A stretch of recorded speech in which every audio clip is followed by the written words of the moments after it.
Ayan mga ka-crypto, ngayon ay pag-usapan naman po natin dito ang isang napakainit na paksa na pinagkakaguluhan ngayon ng buong XRP Army. Isipin po natin ito. Paano kung sabihin ko sa inyo na may nag-abang na presyong $27 para kay XRP ngayon darating na October? Posible ba ito? O isa lamang itong panaginip? Ang tanong na ito ay lumabas matapos pong ibahagi ng isang sikat na crypto analyst dito na si CryptoBull ang kanyang pangmatagalang chart setup. Habang ang karamihan sa atin ay nakatutok sa mga pang-araw-araw na galaw ng market, ang analyst na ito ay tumingin sa mas malaking larawan. Hindi na natin pag-uusapan ang mga mabibigat na terminology sa trading, kundi tututukan natin ang mismong balita at ang mga pananaw ng tao sa likod ng malaking prediction na ito. Kaya simulan po natin sa kung totoo ba ang $27 target o isa lamang itong panaginip. Siyempre, pagdating po sa mga ganitong kalaking prediction, iba't iba ang reaksyon ng community. Ang XRP Army ay nahati po sa dalawang panig. Ang mga may pag-aalinlangan at ang mga naniniwala. Meron pong isang commenter na nagpahayag ng kanyang pananaw na maganda raw pakinggan ang $27 Pero hindi raw ito mangyayari sa totoong buhay.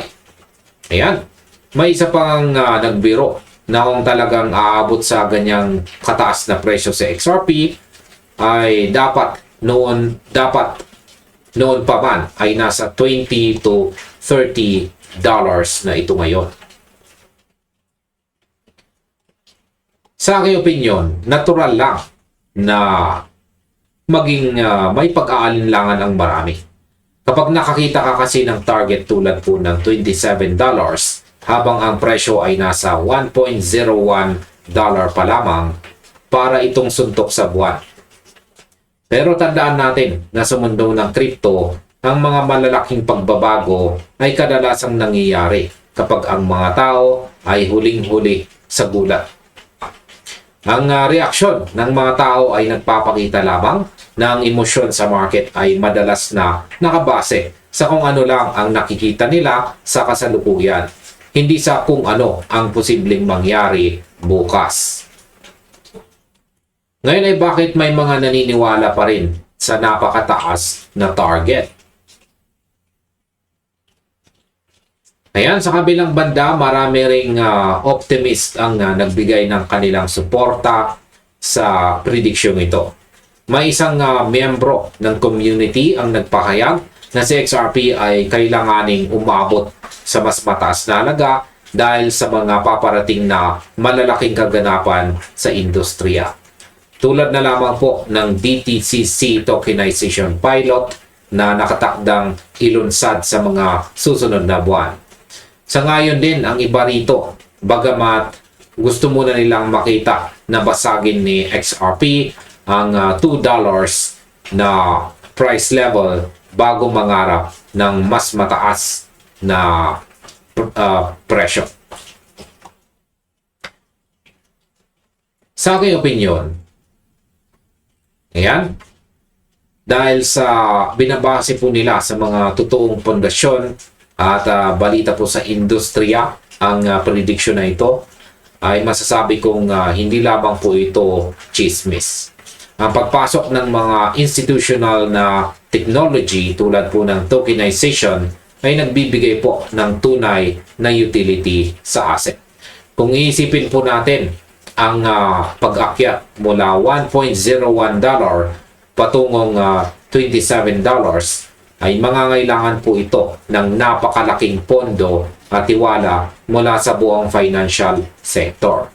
Pero tulad po ng madalas nating makita sa kasaysayan ng crypto, kapag nag-align or nagkatugma ang technology at ang timing ng market, ang mga imposibleng numero ay nagiging totoo. Ngayon ay paano nga ba binabasa ng mga analyst ang long-term ascending channel?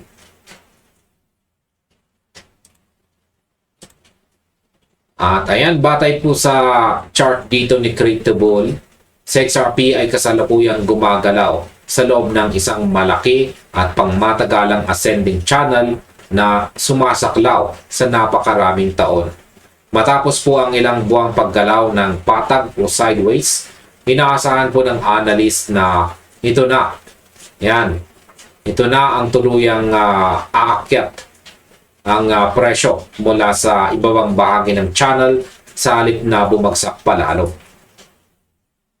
Yan, kitang-kita natin dito sa chart na base sa kanyang analysis ay magkakaroon ng pagtalbog sa bahaging ito. At aabot po ito sa $7 pagkatapos ay isusunod niya ang $27. Ang ganitong klase ng channel structure ay nagpapakita po ng isang malinaw na direksyon sa mahabang panahon. Kahit pa may mga panandaliang pagbagsak, ang pangunahing direksyon ay pataas pa rin. Ang nakaka-interesting po dito ay kung paano po iginuhit ang dalawang pangunahing target dito. Ang $7 bilang intermediate o pansamantalang layunin at ang $27 bilang pangunahing layunin sa pagtatapos po ng buwan ng October. Kung susundin po natin ang logic ng chart, ang bawat hakbang pataas ay may nakalaang space sa loob ng channel. Ngayon ay ano naman ang ibig sabihin ng retest sa channel boundary? Ayan, ang chart ay nagpapakita na si XRP ay kasalukuyang muling sinusuri o nire-retest ang ilalim na bahagi ng ascending channel dito. Kaya ayan, dito po yan. Itinampok po ito ni Cryptobull sa pamamagitan ng isang green circle. Ayan, dito sa kanyang chart na nagsasabing ang rehiyong ito ay maaaring magsilbing matibay na pundasyon para sa susunod na malaking hakbang pataas ng presyo. Ayon pa sa kanyang pagtatasa, ang katulad na galaw noong huling bahagi po ng taong 2024 ay nagdulot po ng mahigit 500% na pag-akyat po sa halaga ni XRP. At naniniwala po siyang pwedeng maulit ang pangyayaring ito. Sa aking opinyon, ang pagsubok po sa mga dating pundasyon ay isang malagang bahagi ng bawat malaking galaw sa market. Kapag ang isang asset ay dumadapo sa isang historical support zone o sa ibang bahagi ng isang malaking channel, kadalasan itong nagiging hudya ng pagtitibo ng lakas ng mga buyers. Ang sinasabi po ng analyst tungkol sa 500% na pag-akyat dati ay nagpapatunay na si XRP ay may kakayahang sumabog pa itaas sa sandaling matapos po ang proseso ng pag-iipon sa ilalim. Ngayon ay paano naman po aabot sa $7 at saka $27 ang target ni XRP?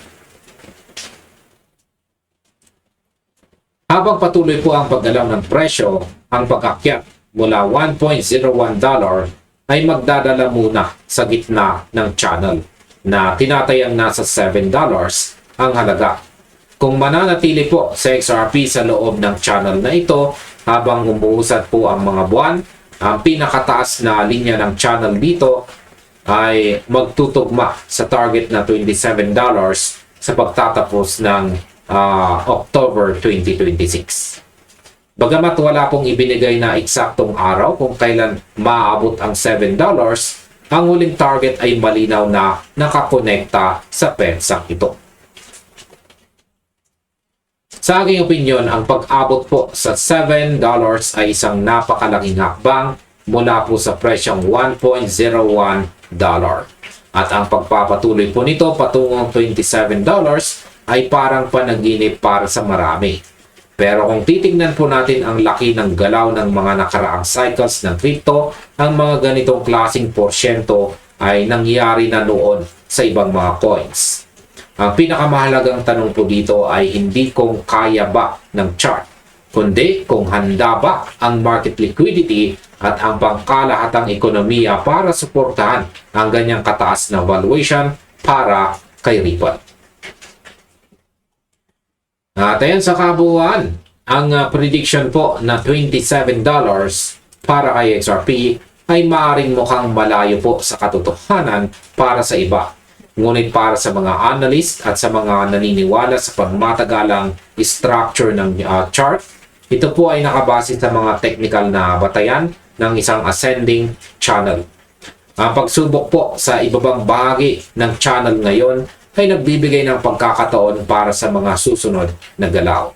Kaya manatili po tayong alerto sa mga kaganapan, sundan ang mga pagbabago sa market at palagi pong maging maingat sa ating mga desisyon habang papalapit po tayo ng papalapit sa buwan ng October 2026.